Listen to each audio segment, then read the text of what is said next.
Asientos más usuales en cimentaciones. En este vídeo vamos a estudiar los tipos de asientos que nos podemos encontrar. Asiento de consolidación. Es el primer asiento que se produce de forma uniforme al entrar en carga el terreno y expulsar el aire y el agua existente bajo la cimentación.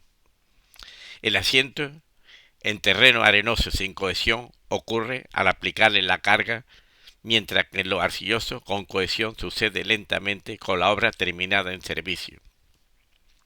Este asiento es mayor en los terrenos que no han tenido carga previa. En las cimentaciones de sótano, al existir una carga previa de tierra y estar el terreno más consolidado, se origina menos asiento. Los tabiques que apoyan sobre solera suelen romper por compresión, desprendiéndose los azulejos al descender la cimentación y quedar comprimido el tabique entre la solera y el forjado. Asiento por existencia de restos de cimentaciones. Al descender toda la zapata menos la que apoya sobre el resto de la cimentación, es como si se elevara y aparecen grietas inclinadas en los cerramientos que se van alejando de forma ascendente del pilar que no desciende. Asiento por desecación de la tierra. Sucede en cimentaciones muy superficiales al contraerse las tierras, siendo más acusado en terreno expansivo. Las cimentaciones de esquina suelen ser las más afectadas por saturación de agua del terreno. Los terraplenados flojos, al inundarse, se reblandecen y se originan descensos. Cuando el terreno bajo una zapata queda afectado por la rotura del saneamiento, también se suele producir asientos diferenciales, surgiendo grietas que a medida que se sube de planta se van reduciendo.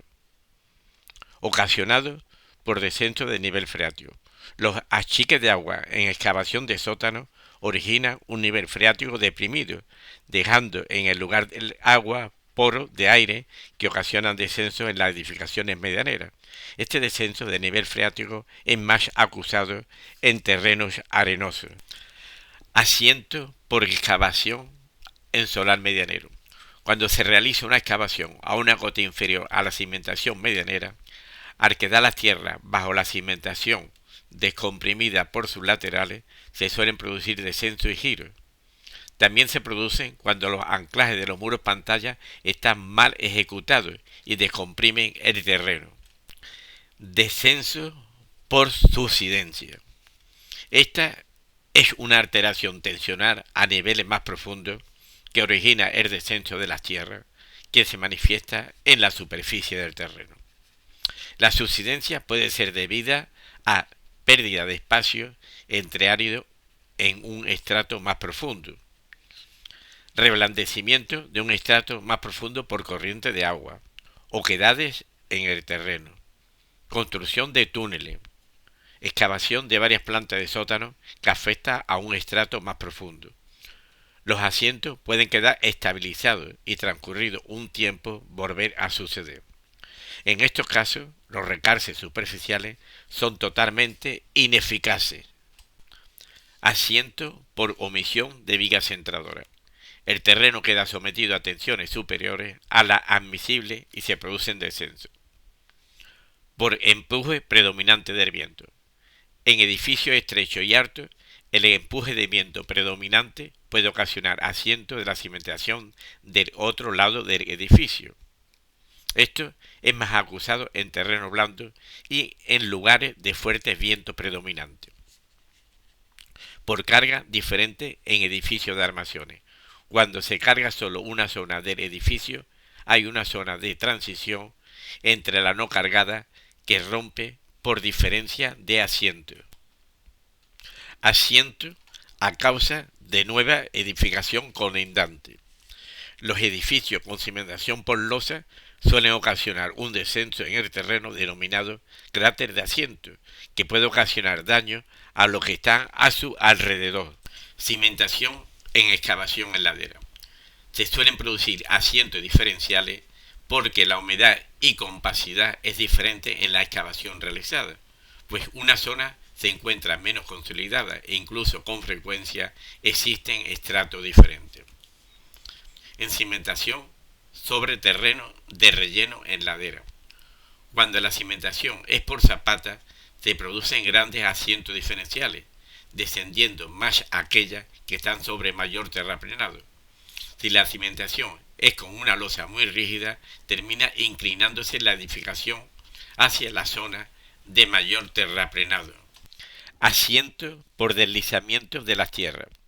Los deslizamientos entre diferentes estratos de terreno dejan las tierras más flojas y también se producen asientos diferenciales. Cimentación con zapatas aisladas y zanja corrida en el mismo edificio. En estos casos, el terreno queda sometido a diferentes tensiones y se suelen producir asientos diferenciales. Asiento diferencial. Por cimentar una zapata a mayor profundidad que la restante, por aprovechar la excavación de una cata. Al quedar la base de la cimentación más profunda, se suelen originar asientos diferenciales. Asiento por movimiento sísmico. En terrenos arenosos es probable que las vibraciones ocasionen asientos y si está saturado de agua, incluso se puede producir una licuefacción. Por ampliación de planta. Al ampliar el número de plantas y someter el terreno a mayor tensión, lo más probable es que se produzcan descensos. Aunque se haya previsto en los cálculos iniciales el aumento de número de plantas, si ha transcurrido años, lo más probable es que al aplicarle al terreno una nueva carga, se originen asientos que son más acusados en la zona de transición, es decir, entre la zona del edificio donde se aumentan las plantas. Por acumulación de sedimentos en los pozos de la zapata. Cuando se hormigona, sin haber eliminado las tierras que han caído en los pozos, se producen descensos diferenciales entre las zapatas. Este asiento suele estabilizarse. Confío que este vídeo os sea de utilidad. Seguiré subiendo más vídeos de problemas en la construcción con posibles soluciones. Os presento las portadas de los libros que he publicado para que os sirva de referencia por si queréis proponer temas que os interese y darle preferencia en los siguientes vídeos. Ya sabéis que podéis suscribiros a este canal y seguir recibiendo todos los vídeos que realice.